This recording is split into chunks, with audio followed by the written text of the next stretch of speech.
欢迎回来，新闻大白话。我们来关注一下哦，因为这个习川会现在有好几个版本呢，有的说是4月份，有的说是6月份哦。那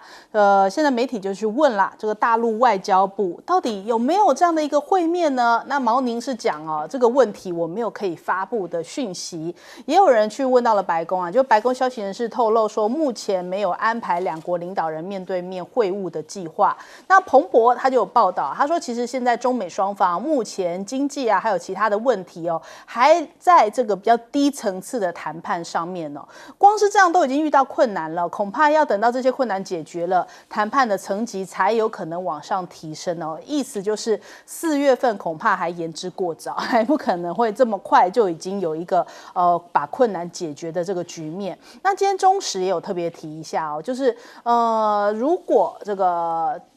川普去到中国大陆访问的话，我们可以看看这个建古之今嘛。那个克林顿去到中国大陆访问的时候，其实就对于台湾投下震撼弹哦。现在台湾很嗨啊，就说啊，美国国务院的官网删除了不支持台独的文字。那但是呢，我们在这个等于说绿政府在那边嗨的同时呢，中美却准备要进行习川会哦。不论到时候呢，这个习近平、川普啊会讨论什么核地举行，一旦成型哦，其实双方就会针对台湾的问题达成某种程度的共识哦。习川之间的较劲可能也会搬上台面，赖政府必须要谨慎以对。他就举了一些例子啊，比方说1972年尼克森跟毛泽东的会面，双方就签署了上海公报啊，作为中美关系最重要基础。1998年呢，克林顿大陆行之后呢，美国就转向北京版的一个中国。那2016年，川普被台湾视为说哇最挺台的美国总统啊。但是在2019年的这个习川会，川普也是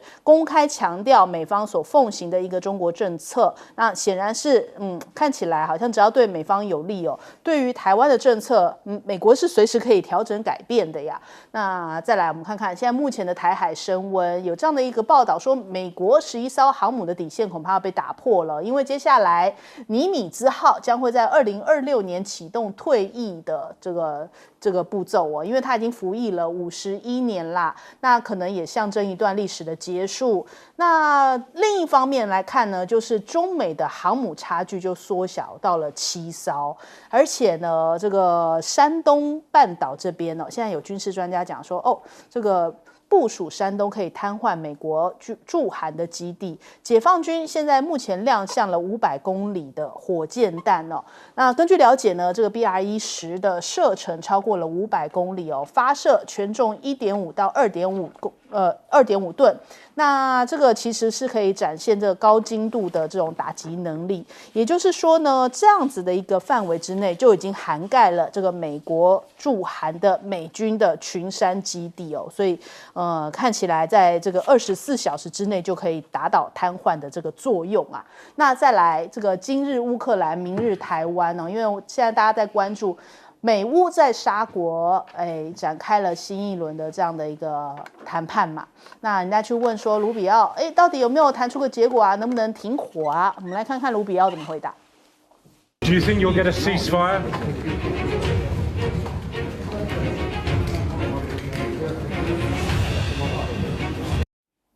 笑而不答，就是最近卢比奥的笑容一直被拿来做文章，从嘻嘻不嘻嘻到现在的笑容哦。所以是不是其实美国人家看起来好像不像以前的美国，现在的美国在外交上面，你跟乌克兰谈完，你还是最后要俄罗斯点头啊，所以感觉上面这样的一个会谈到底作用为何，还在观察。那双方是进行了8个小时的会谈哦。卢比奥对外界说，我们美国是处于倾听模式哦，看看乌克兰愿意做出什么。那这一场冲突无法靠武力解决，必须要透过外交手段，所以这个乌俄双方都必须要让步。那现在乌克兰的确看起来，好像比较服软一点哦。他同意要停火30天。那停火30天呢，这样的一个方式呢，美国表示将会立即解除暂停情报的共享，就是你有听我的话嘛，所以我就可以再给予你一些援助啊。那这个川普也讲说，跟普丁的对对话哦，美方将会邀请泽伦斯基重返白宫，那为的是什么呢？为的是要再来讨论一下乌克兰矿产的协议。那克宫的记者团的记者也报道指出哦，就川普跟普丁哦，应该会是在这个3月14号来进行电话交谈。换句话说呢，就是乌克兰可能要吞下去啊，就是所有美国开出来的条件，以及美国跟俄罗斯对过之后要求他再吞下的条件，乌克兰通通都要吞下来。那下一个吞苦水的会不会是换到台湾呢？我们先来请教一下介老师。其实，我想第一个就是说，俄乌战争不可能停火，因为这个是乌克兰提出来的。通常要求停火一方就是在战场失利的一方，他才会要求停火。如果在战场上正在打得很顺的时候，他不会停火的，他趁机往前把这个敌人都歼灭。而且大概2个礼拜前，拉夫罗夫俄罗斯外长就公开的说，我们不接受停火这个选项，我们只接受整个的完整的和平计划。这中间任何停火都是就是说弱的一方试图要怎么样，要拖延，要从这个困局中然后呢先拖出来。我们不可能让这些我们不可能让敌人在快被歼灭的时候，他突然怎么样又获得生机，回去整补以后再回来跟我们继续作战。他把这个讲得非常清楚所以我觉得这个根本是空的。那乌克兰只是展现说，你看，我也有和平的意愿可是我觉得，就美国施加了这么大的压力以后，最后只有一个30天停火真的就是说，我觉得美国对乌克兰的场控真的越来越差。那这边讲说，这个说今日俄乌，明日台湾其实乌克兰在这一次跟美国的这个谈判里面真正是扳回一城，其实是给台湾一个很好的一个怎么样，一个借鉴的一个地方。因为本来这场谈判，俄乌战争的谈判里面，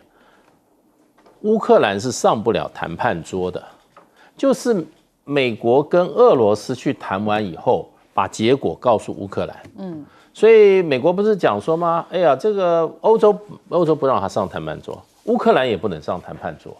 可是现在呢，情势被怎么样？被乌克兰扭转过来了。现在乌克兰已经上谈判桌了，而且虽然不是3方会谈，他起码先跟美国谈。我觉得在这个情况之下，其实美国整个谈判的他的声势已经变弱了。也就是他现在先要说服乌克兰，然后呢，把乌克兰同意的事情再去跟俄罗斯去谈。俄罗斯不见得会同意。如果说俄罗斯不同意的话，那美国是不是要回头又要再去跟乌克兰再谈？那美国就失去他的一个怎么讲，过去他高高在上的地位。所以这样这个一安排，美国已经从这个神坛掉落到凡间了。已经不是过去说我说了算。那这个今天关键是哪里？就是乌克兰不听美国的。所以你现在看，美国是移遵就教，美国立刻就妥协了。那你看，我们对美国如果是以我们处理这个台积电跟美国的这个方式来讲的话，那我们这个政府根本也是一样，比乌克兰原来一样，根本就没有，他连谈都不跟你谈，就把你的1000亿的财产把它抢过去了。所以呢，我是觉得基本上这个其实乌克兰不是台湾，乌克兰比台湾强很多。我们这边现在是软脚虾，我们被抢走了1000亿美金谈判桌也没上，连声音都不敢出，然后还说是投资是拿钱去，我们是把工厂搬过去，这跟一般的投资是不一样的。而且入股 Intel 也没躲过，就要5毛给1块。我们来请教一下舰长。有关于解放军的这个远程相似火箭弹的发展其实一直以来大家都觉得好像不在意那但是这一次这个大陆的军事博主他讲的这个地点他讲从山东到韩国的群山基地那讲这件事情会不会有点觉得他避重就轻为什么？因为真正解放军远程相似火箭弹的目标是台湾了。那我们看到说这一个远程相似火箭弹，也就是现在讲的 BR-10啊。那 BR-10它其实并不如外界有些人一般的推测说它的前方啊有这个可控制翼面，其实并没有。然后而且不只是它从陈列上面看是没有，那它其实从发射的时候我们看也是没有。那这种火箭弹呢，其实它真正的完整的名称啊，叫做那个我们看到 MCH-191。那我们看到的那个 BR-10，其实只是它其中的一个编号。那这个是我们看到这是美国海军战争学院他的一位教授出具的有关于中国大陆火箭弹的发展。我们可以看到最远的可以从平潭发射的话，可以到达480公里。480公里是一个什么概念？也就是石垣岛都包含在里面，那更不要谈台湾的任何一个角落。那可能我们还是有些军盲会讲说，哎，那这个东岸因为有护国神山的部分啊，可能打不到，这就错了。为什么？因为它可以改变仰角，那它可以用高仰角，就是我们一般看到金正恩他打飞弹的那个弹道飞弹的状况，他用高仰角一样打得到东岸啊。所以我们看到这一个其实才是真正对于台湾最大的影响。那美国的群山驻韩的这个群山基地并不在内，而且这个飞弹不是没有试过啊。我们看到这个中国军力报告是美国每一年要提供给国会参考的，他在里面就讲到说，2022年8月的时候，其实解放军在东岸的这个实弹射击中间就使用了 PCH-191。所以大家不要觉得说，哎呀，台湾面对的只有东风各型的飞弹，其实解放军并不想用东风，所以大陆网友有一种说法啊，也就是台湾是火箭弹的命，不要操东风的心。那如果说我们看到东风15的慢慢的开始进入汰除，现在第一线的都是东风16或者甚或东风17的话，的确针对台湾的就是这一种火箭弹。好，来请教严老师。我想今天川普会不会很快的去访问中国大陆？现在看起来不会那么快，是因为跟俄罗斯之间讨论这个乌克兰的问题啊，有一点点说就是碰到触礁，而且他现在在国内这个因为这个关税的议题引起蛮多的争议啊，好像看起来包括美国的股票也不捧场啊，很多的经济学家也认为有问题，所以他也承认会有一些可能阵痛期，所以他应该不会在这么短的时间在国内的议题，在乌克兰的议题还没有解决的情况之下，他就贸然去访问中国大陆。但无论如何我们看到过去他如果去访问大陆包括他过去也去过印度的时候，你就发现这一些国家很懂得去顺他的毛就是把他捧到让他就是非常那个接待的那种格局是非常的高，让他感觉他像皇帝一样。所以我认为他今天如果去是很容易就被当时的这个情境一下子感动到，会去说一些对方北京要他讲的话我们现在在台湾觉得说，好像这个国务院把这个不支持台独的给删掉了，可是会不会说反而变成是反对台独？我们不知道，因为他先删掉一个看起来还好的东西，因为我们长期来讲，在台湾，我们过去看到这个绿营很多支持者非常 argue 的说，美国没有说反对美国只说不支持台独，他没有反对。那如果今天他把不支持台独拿掉，你认为他是支持台独，还是会变成反对台独？我觉得好像反对台独的可能比支持台独要大很多，因为美国的一中政策不太可能改变。那如果今天大陆我们也知道，过去希望拜登能够讲出这句话，甚至还有一句就是支持大陆和平统一因为大陆常常过去反对那个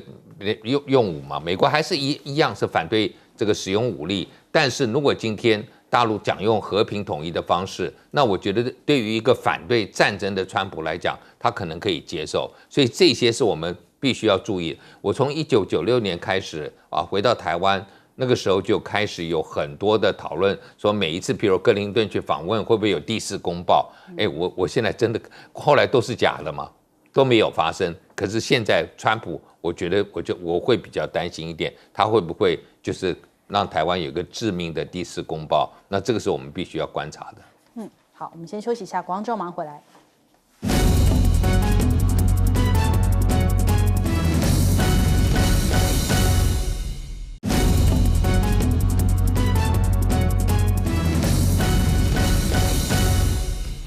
欢迎回来，新闻大白话，来关注一下哦。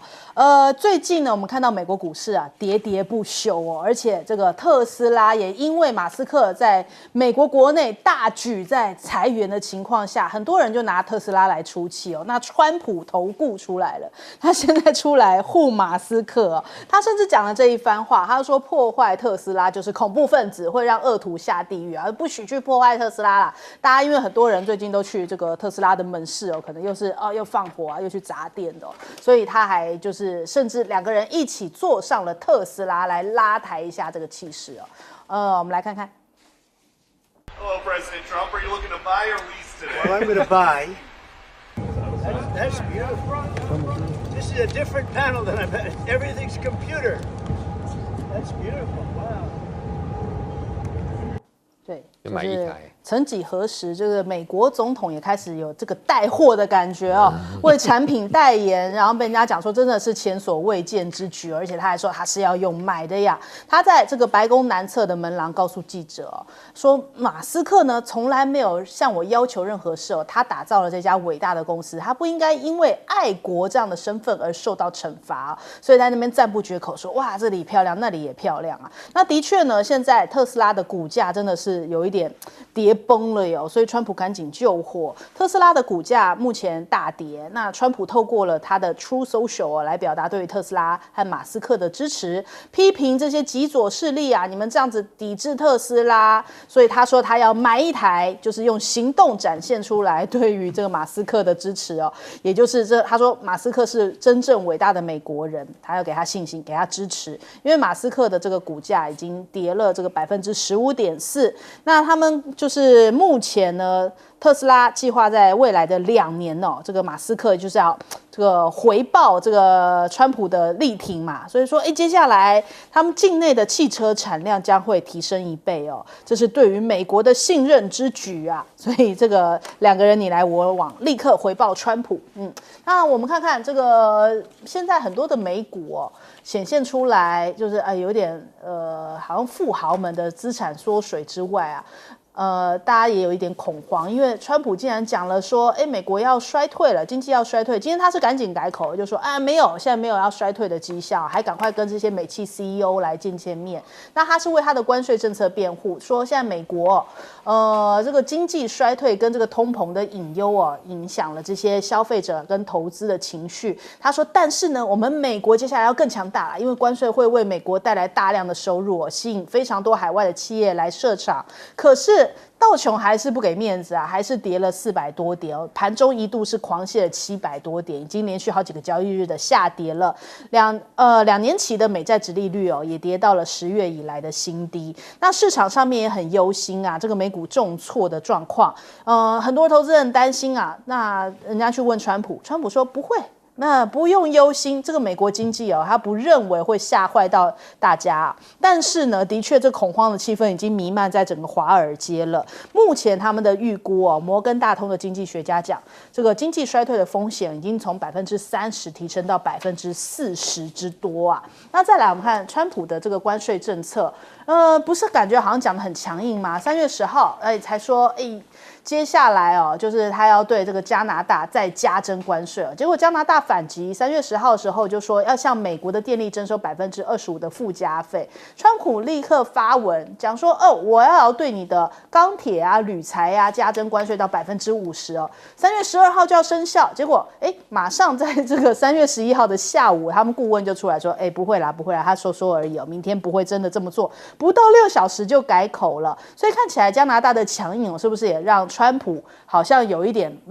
好像不是这个软柿子哦，不敢直接这样捏下去哦。你看新任的这个接下来啊，就即将要上任的加拿大总理卡尼哦，他就说会维持对于美国的报复性关税。安大略省更是宣布哦，输往美国的电力要加征25%的附加税。那看起来这个白宫的确有感受到一股威胁，所以赶紧喊卡。那这个会不会也有一个这个效仿的作用哦？就如果对于川普越强硬，是不是就代表有可能会像加拿大一样，让川普把他说过的话再吞回去呢？我们来问一下介老师怎么看？美股已经连跌2天了，对我们这个跌480点是礼拜二，礼拜一跌900点，更多，对，所以喋喋不休我们看看礼拜三还是不是继续跌。继续跌的话，我看川普连对加拿大那个25%的钢铁关税，他也说也免了，对，纷纷撤回。可见就偏川普的政策啊，事实上，如果内部经济状况出问题的话，他很快他就会改变，对，很快就改变，才跌2天呢，对，不过跌的也幅度也够大，就是了，对不对？所以现在不是有一个新名词叫不是衰退叫 recession。那他们现在叫 Trumpsession， 就 Transession， 也就是川普衰退，那意思就是说衰退都是你搞出来的。那这个原因其实非常简单啊，就是说川普的理论就是说我加税，对不对？然后呢，制造业回美国，美国的经济就大涨，对，美国经济就是有史以来的一个这个这进入所谓黄金时期 Golden Age 就会出来。那问题就变成你的制造业回来，你设一个厂要多久？就是我决定设厂了，你要这个厂从设置开始到生产，你再快，像那个中国大陆的那个给马斯克在上海的那个超级工厂是10个月，那中国大陆做到，那也要10个月，全世界最大最快也要10个月啊。那可是问题10个月过程中，你跟人家征税，你这个国内的物价上涨，然后呢？这个再加上什么？制造业它进口的成本、相关的原料制造成本增加，它这个成本就已经增加，那你国内就已经怎么样？开始物价上涨，然后物价上涨，你又没有成长，对不对？那你就变成一种停滞性的所谓的这种通膨，那更恐怖啊，更恐怖。可是川普说，我们到时候制造业进来，我们就升级嘛。可是问题呢，1年以后，你现在才几天，2个月你就已经造成这个情况了。所以就变成是画的大饼可能会实现，可是你还没有实现之前，人就已经死在沙滩上了。对。那另外还有一面，它还有一个万灵丹叫什么 ？Drill baby drill， 对不对？还有专有。我们这个财富，我们让它躺在那边干嘛？没有错，你让汽油价格降到1桶40块、30块好了那你美国的这个消费者大家怎么都减轻负担，那就出来消费，对不对？可是问题，我看了这个整个的油价现在还是在60块68到70之间，有往下跌吗？没有，你要 drill 也不是马上就有，所以呢，这2个都不会马上都有的支票开出来，在还没有实现之前，美国现在股票已经告诉你，快撑不住了。所以呢，川普我看真的是得意不了几天了。好，来请教严老师。我觉得川普当然会提出来一个说法，就是原来拜登把这个通膨搞得那么糟糕，就让我想起来当年这个雷根当总统的时候，在1982年的时候碰到这个所谓的衰退的时候，他讲了一句名言，他说我都不知道这个民主党把我们陷入到这么深。你都执政2年了，还是可以怪到前面的政府我觉得川普以后一定会怪拜登政府，所有的问题都是拜登政府创造出来的，他是要来解决问题的。可是我觉得他最基本的这个经济学就有问题，然后再加上刚刚说去挺马斯克，马斯克为什么不受欢迎？对不起你马斯克这个什么政府效率部门，你是在白宫底下，你不是正式的那个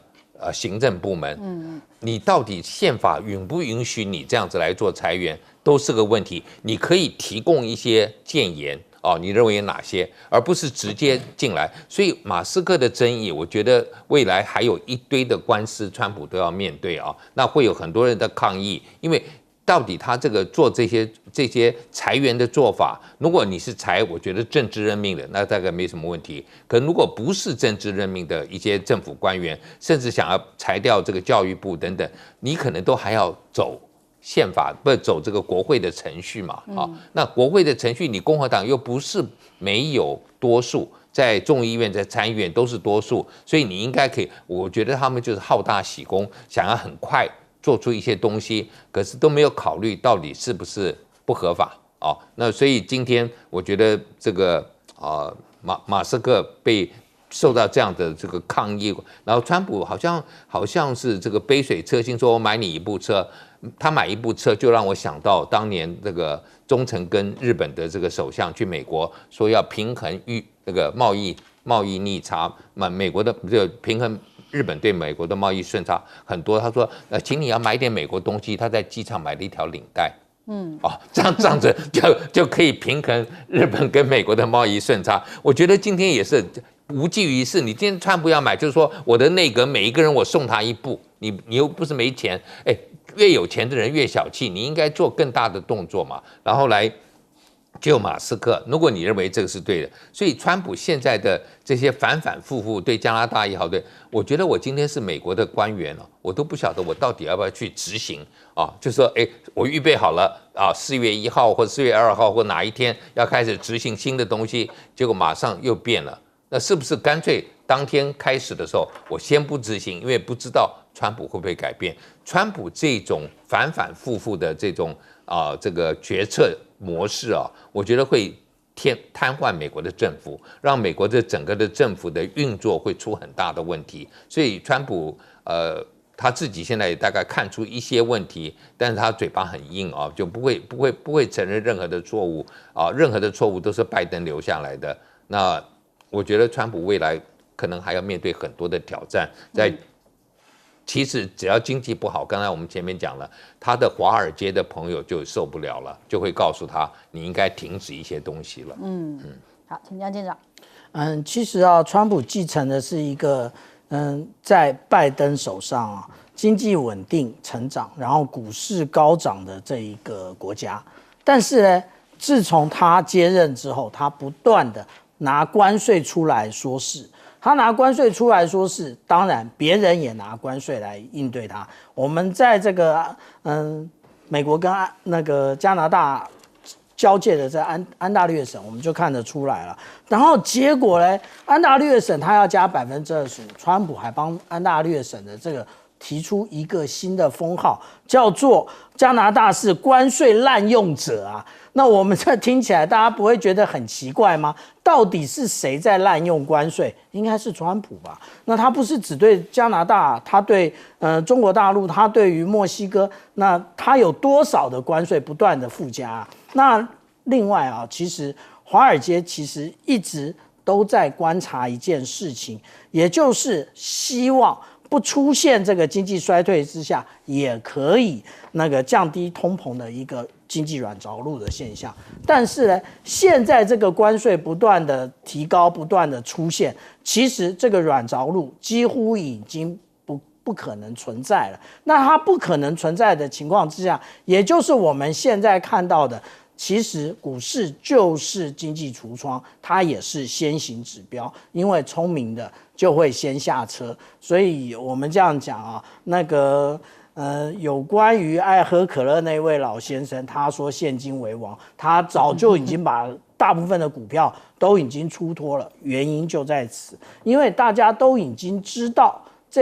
川普基本上来讲就是一个非常难以捉摸的人。那有关于这个停滞性通膨的部分其实美国的投资银行早就已经提出这个状况，也就是说，如果不断的用关税当作武器的话，那如果我们面对现在就这2天的跌幅如果是以昨天来讲，整个下跌了，前天下跌了2.1%。那我们讲的是道琼工业指数今天又继续下跌了1.14%那但是投资银行讲的是下跌10%那如果以41433点下跌10%的话，是还有4000点的跌幅那如果看到这个停滞性通膨，也就是说供给面受到影响。为什么供给面受到影响？因为这一个当大家要对于美国输往美国的各种的产品，大家都会想到有关于关税的问题。再强调一次，关税从来不是向来源课税，是向消费者课税，所以真正受害最深的反而是美国的国民，那最后就会造成经济成长的停滞以及通膨同时存在。那通膨不断的存在的情况之下，那其实川普无论的发明再好笑的这些口号啊 ，drill baby drill， 那也是没用的。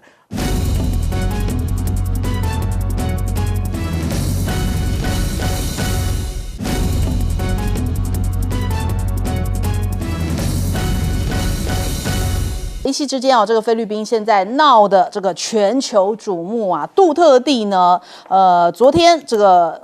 回到了马尼拉的时候他直接就被送到了荷兰。那菲律宾的总统小马可是说，这不是政争哦。那杜特地他担任总统期间呢，其实发动了扫毒战，造成了数千人法外处决哦。那国际刑事法院通缉他。11号的时候呢，杜特地从香港回到菲律宾，一下飞机就被警方给逮捕了，然后连夜用专机押送到荷兰的海牙国际刑事法院。小马可是就讲了，他说这个是菲律宾要履行对于这个国际刑警组织的义务，所以他说不是政争，他是这样子来撇清哦。可是小马可是的小女儿就发文了，他说父亲被送上了一架飞机哦，家人都不知道这个航班要飞向何方，他们把爸爸从我们身边带走，送上飞机哦。那这个各位大家要警觉哦，感觉上面这样子的一个政治斗争真的是浮上台面，让大家觉得说哇塞，这没想到这个菲律宾会搞成这样子哦。那这个杜特地面对到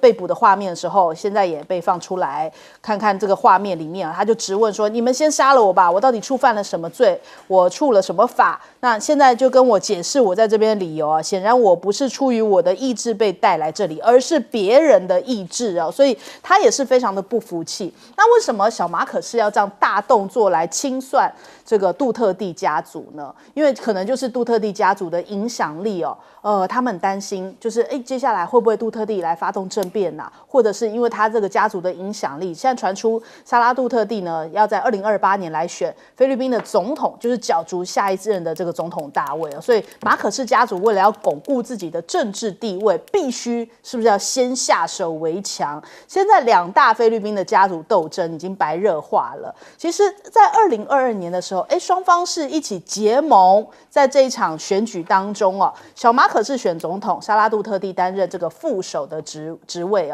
但是后来杜特地家他们只获得了教育部门，但是马可仕呢是掌控了国防、外交这些核心部门。后来两大政治世家在经济政策还有外交的立场上面分歧主要就是因为杜特地家族跟中方是比较友好的，但是呢小马可仕好像变成突然的转变，就去听了美国的所以我们看看这个小马可仕现在从2024年开始就一直在清洗杜特地的势力。那不仅罢免了前总统艾若玉众议院副议长的职位而且推动这个要弹劾沙拉杜特地这个副总统的位置那导致沙拉杜特地就放话，就说如果我被杀，我的人会干掉小马可仕夫妇，然后就这个更拉高了这个对立跟白热化的趋势那菲律宾在5月份的时候即将要进行这个期中选举，那他们其实要改选了一些众议员那半数的参议员还有地方的这个政治职位都会在这一次的期中选举来选出。那这也关系到接下来弹劾案能否顺利通过。如果是小马可仕的这一派这个人比较多的话，应该可能就可以断送掉这接下来萨拉杜特地的政治生涯。所以为什么在这个时候就要展开这样殊死搏斗那你看杜特地其实也是要等于说大动作重返政坛，他要去参选达沃市长可能也是要积极的，就是把他们家族影响力再度扩大，不能让这个小马可仕一手遮天所以才导致现在目前两大派系的这个斗争浮上台面。那其实过去呢，杜特地也是跟美国常常会有一些爆发出来上国际媒体版面的，比方说他以前就曾经讲。就是在2016年的时候，他就讲说，我要恭喜川普先生万岁，我们2个人都爱咒骂脏话哦。那即使只为小事我们爆出口，那我也应该要停止，因为现在川普赢了。那到底要不要去访问白宫呢？他在2017年的时候，他就讲说，我很忙，就也没有打算要去。那互相恭维的背后，还被人家讲说，其实各有盘算哦。川普特地到马尼拉来会面，那当时呢，其实看起来杜特地好像也并没有这个太给川普太多面子哦，那甚至还撕毁了军事同盟。菲律宾向美国正式发函通知要废止长达21年的非美军队访问协定哦。依照条文，只要单方面通知终止哦，就会在180天之后呢，这个协定就自动失效。所以现在看起来呢，这种种的一些措施哦，当时杜特地展现出来对美方的强硬，是不是有可能埋下了一些种子？这一回现在川普再度回来的时候，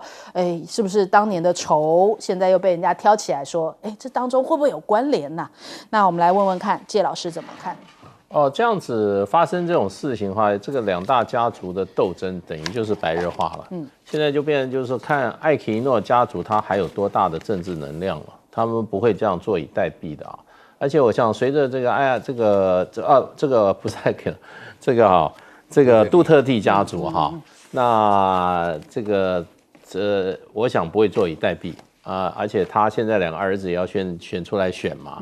那他的女儿也要问鼎下一届的这个菲律宾总统啊，我觉得他们如果大概不想办法，这个怎么讲呢？来自保或自救的话，他们可能这个家族就会被这个小马可斯给消灭掉了啊。那现在这个情况，说实话，我觉得他将来会有很多的点啊，会刺激菲律宾的选民，会影响到，因为艾克诺这个杜特地啊，他被捕了以后，事实上他会有各种的这种可能会有一些公开被审讯的画面出来。那这个对于菲律宾人民的这个心情上到底是对马可斯是加分呢，还是对这个杜特地是加分？这就很难说了。因为事实上的话，虽然杜特地在任内他用铁腕来扫荡这个毒贩。那造成了所谓的外界说有6000人上身那可是，在当时的时候，他的民意事实上是很高的，支持他这样做的人是很高的。那当然就是说，在这个中间被扫荡或者上命的这些人的家族是最反爱这个杜特地的，然后他们也是有提供了很多的证据，让这个国际刑事法庭继续调查这个案子。那所以我觉得这个事情它的后续还会有一些刺激菲律宾国内政坛的，那是从这个海牙那边传过来。另一方面就是在这个菲律宾境内，那就是杜特地他自己的家族，他们还有他们的这些支持者要怎么样来面对这件事情，采取什么样的措施是营救呢，还是在选举上更加力呢？甚至采取更激烈的方式来抗议，这个都现在还有待进一步的发展。可是对于马可斯来讲的话，我觉得他已经进步了，我觉得比他爸爸进步。为什么？他爸爸的时候也把他的政敌也处理了，可是手段非常粗糙。那就是说，当时老马可斯的政敌叫这个艾奎诺。也是一大家族，家族之首，而且这个风度翩翩，长得非常潇洒。然后呢，他那时候就说被放逐海外，可是他宣布说我要回归到菲律宾，要回去。那马克思叫他不要回来，就他回来的时候，在机场当场被特勤人员抓的，机场就把他一枪把他毙了，结果就造成菲律宾的动乱嘛。那造成动乱，结果马可斯被美国人押到哪里？押到夏威夷，然后群众运动包围那个总统府，进去总统府又发觉哇，马可斯太太的这个那个鞋子名牌鞋子好像有7000双，然后全部都是名牌，然后看到里面那个奢华的生活那简直大家都怎么讲？这个气愤填膺因为一般的菲律宾民众真的是贫无立锥之地而马可斯家族过得如此奢华的生活，所以呢，在马可仕的这个家族整个的声望在菲律宾是跌落谷底。这一次如果不是真的是杜特地跟小马可仕结盟小马可仕能不能够当选，这还是一个问号。那可是这一次虽然说是是国际刑事法庭起诉，国际刑警组织要求逮捕，可是呢，你菲律宾总统可以不配合对啊，所以呢，这就是一个明明白白的怎么样借刀杀人，还是在杀人，只是这一次呢，我说他进步的，他是借刀，他没有用自己的刀杀而已好，来请教严老师。我想刚才这个讲到，就是说他这一次逮捕他事实上真的是因为菲律宾在是这个国际刑事法庭，就是这个签约国是原始的国家之一，但他2019年退出，那后来退出之后，国际刑事法庭说你退出之后，你所有的问题我不管，但是你是我的会员的期间，你如果有违反人类、违反战争罪行的等等，我要去管。所以问题是杜特地不仅是他总统任内，还有他在达沃市长任内都有很多这种扫毒的这种记录，那有很多人权记录。那只要有告到这个国际刑事法庭的话，那他们都会来审理只是不一定抓得到。譬如说我们现在讲两大最出名的被通缉的，一个叫做普丁。有人敢抓普丁吗？普丁是比较自己还晓得说，有些国家如果是这个 ICC 的签约国，譬如说南非、金砖5国，他可能不一定会去。像上次他这个 APEC 在那个就是在秘鲁他就没有去在这个还有这个 G20 在巴西他也没有去。就是如果你是签约国，你有责任要交出来。可是菲律宾现在已经退出了。所以他应该